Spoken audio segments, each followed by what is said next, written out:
Ô, Caião, seguinte, em Hum. Isaías 59, verso 2, diz que os nossos pecados nos separam de Deus. Em Uhum. Cristo, essa realidade já não mais existe, partindo do pressuposto que Jesus já nos resgatou da maldição do pecado. É Então o pecado assim, já não tem mais o poder de nos separar de Deus, cara, é verdade? não, só tem até a pessoa crer que em Cristo ele morreu, ele acabou, que o pecado foi morto na cruz. Agora, quando você não sabe disso, ou sabendo não crer nisso, você fica repetindo e vivendo na roda do hamster do pecado. Mas o meu pecado faz separação entre mim e Deus, enquanto eu sou um ser como a maioria das pessoas vive, pensando no seu pecado e lidando com o seu pecado como uma coisa que vai definitivamente me botar para longe de Deus durante toda a minha vida.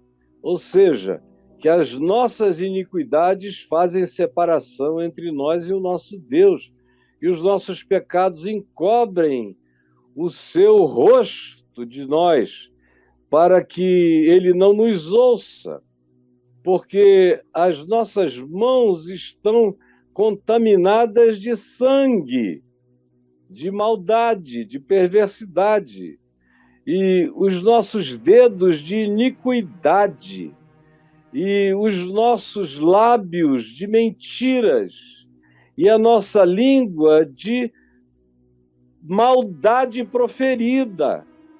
Então, ninguém há que clame pela justiça, ninguém há que se compadeça em juízo, que compareça em juízo na verdade, pela verdade.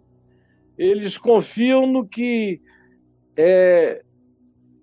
minha vista está definitivamente cada vez pior, do que é nulo, e andam falando mentiras, concebem o mal e dão à luz a iniquidade.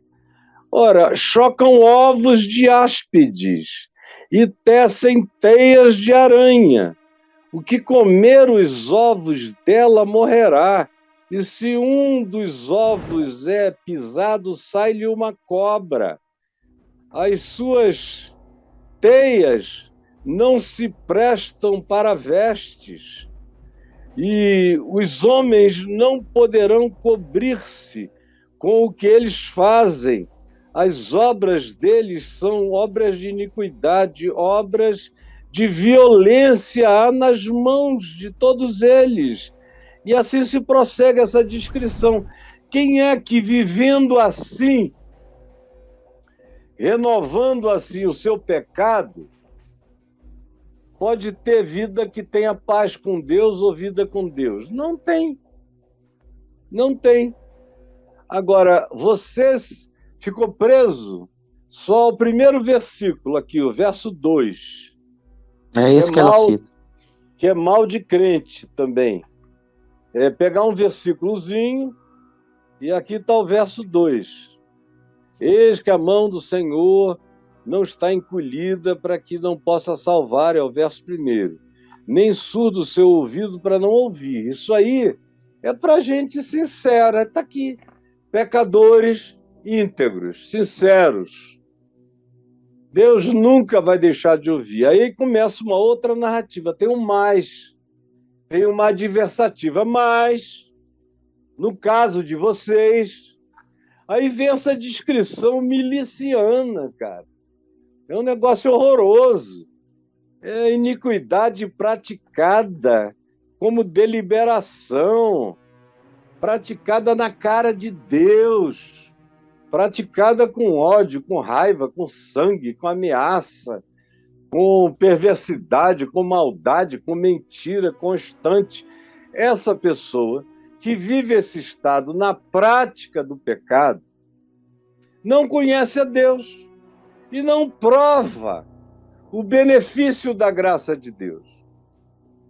Agora, no dia que essa pessoa, com a integridade de um pecador que se enxerga, se percebe e percebe a sua maldade, como eu já contei tantas vezes aqui, e já até afirmei aquela história do homem que me procurou na Galileia, que viajou comigo, membro do Esquadrão da Morte, e que tinha matado, segundo ele, 77 pessoas no curso da vida, eliminado, exterminado. E ele me ouviu pregar, a gente estava na Galileia, eu me lembro que de manhã eu tinha falado sobre Pedro, em Lucas 5, quando Pedro viu aquela multidão de peixes pulando na rede e tinham pescado a noite inteira sem pegar nada, e quando Jesus disse, lancem a rede outra vez, eles lançaram os peixes, quase afundaram o barco. Pedro ficou tão chocado, viu que tinha algo miraculoso, e chegou na praia e me agarrou e disse, afasta-te de mim, Jesus, porque eu sou um pecador. Aquele cara que empurra, eu não te mereço, puxando, não largando para sempre. Sai de mim! Sai de mim! Porque eu sou um pecador. E o cara, aquilo entrou dele, porque ele disse, a minha vontade é dizer, sai de mim! Mas, ao mesmo tempo, é tudo que eu quero, é receber esse perdão. Será que ele cobre pecados de um homem como eu? Aí eu contei a história de Manassés, rei de Israel, que deixava ele como noviço na tentativa de entrar no mosteiro. E eu contei tanta história braba para ele e fui dizendo, olha só, Paulo era do Esquadrão da Morte de Jerusalém. Ele mesmo diz que matou, ele próprio matou muita gente. E deu ordens e garantiu e validou a morte de um monte de outros. E tinha autorização para matar, justiçar, prender, fazer o que quisesse. Tamanha era a autoridade que ele tinha conseguido das autoridades religiosas de Jerusalém. E olha só o que ele se tornou. E como a graça de Jesus fez o cara falar as coisas mais impensáveis até então. Mais impensáveis. Como ele diz em Romanos 7, ele conhecia com integridade o fato de que ele era um pecador. É uma confissão de integridade total. Porque a primeira sinceridade que eu tenho que ter é com o meu próprio estado de ser pecaminoso. Desgraçado homem que eu sou, quem me livrará do corpo dessa morte? O pecado habita em mim. Eu me vejo querendo fazer o bem, de repente me pego realizando o mal. É a descrição dele. Quem me livrará? Aí ele dá graças a Deus pela cruz, por Jesus, pela ressurreição, porque tudo estava consumado. E ele começa o capítulo 8 de Romanos. Agora, pois, agora, esse novo aeon de consciência, agora, pois, por causa de Cristo, por causa da cruz, já não há mais nenhuma condenação para os que estão em Cristo Jesus, porque o Espírito da vida em Cristo Jesus te livrou. A lei da vida, a lei da graça em Cristo Jesus te livrou da lei do pecado e da morte. Então, se você quer ser esse pecador aqui de Isaías 59, que derrama sangue, que faz maldade e tudo mais, João diz que se a gente vê alguém pecar, não para a morte, que a gente interceda por ele, e o Senhor o perdoará. Aqueles que não estão pecando para a morte, só estão pecando como seres humanos.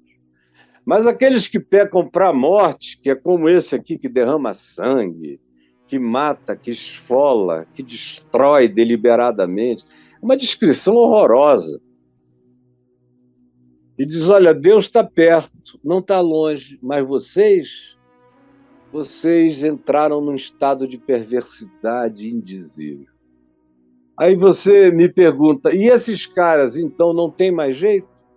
Ora, Manassés foi pior do que esses bichos aqui, e teve jeito para ele, teve graça, porque onde abundou o pecado, superabundou a graça, mas tem que vir com arrependimento, tem que vir com consciência.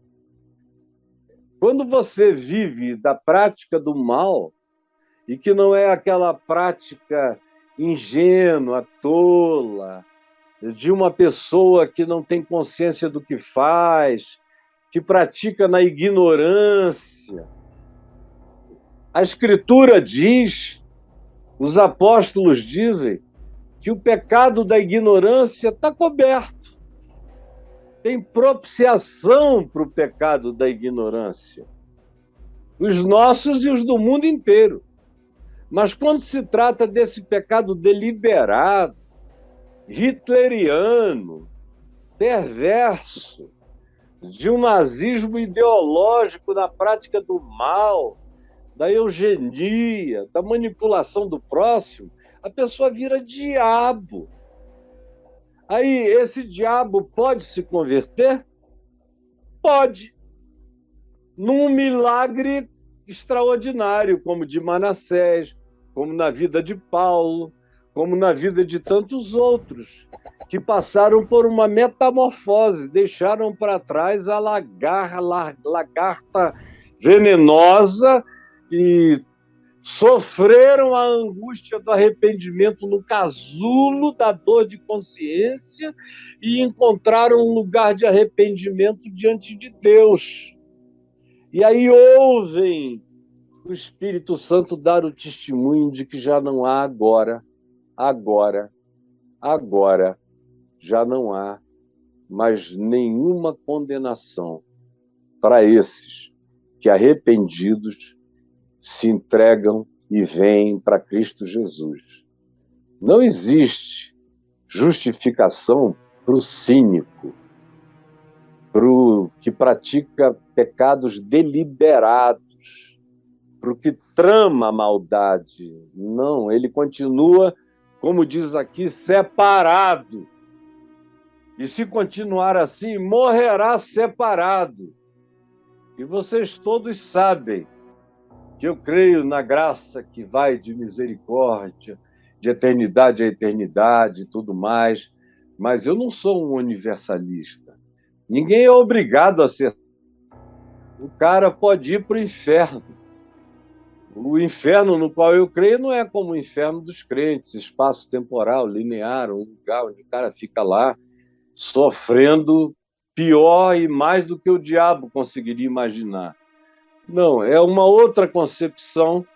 Uma hora dessa eu já determinei que vou fazer um curso para quem quiser saber essa sequência escatológica de pecado, estado intermediário, inferno e outras coisas mais. Eu vou querer dizer a vocês o que eu penso. Agora, concluindo a questão, é o seguinte: não há mais nenhuma condenação para quem está em Cristo Jesus.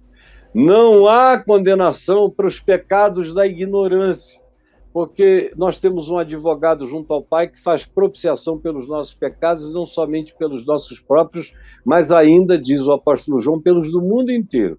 Agora, aqui Isaías 59 está falando do perverso, que vive em estado de perversidade crônica e que fez uma opção pela maldade. Aí Jesus diz que essa pessoa, está em João 8, como eu já preguei aqui tantas vezes, semana passada repeti, vira diabo. E aí continua separado de Deus. Inferno é a separação de Deus. Esse tipo de vida já é inferno. Já é inferno.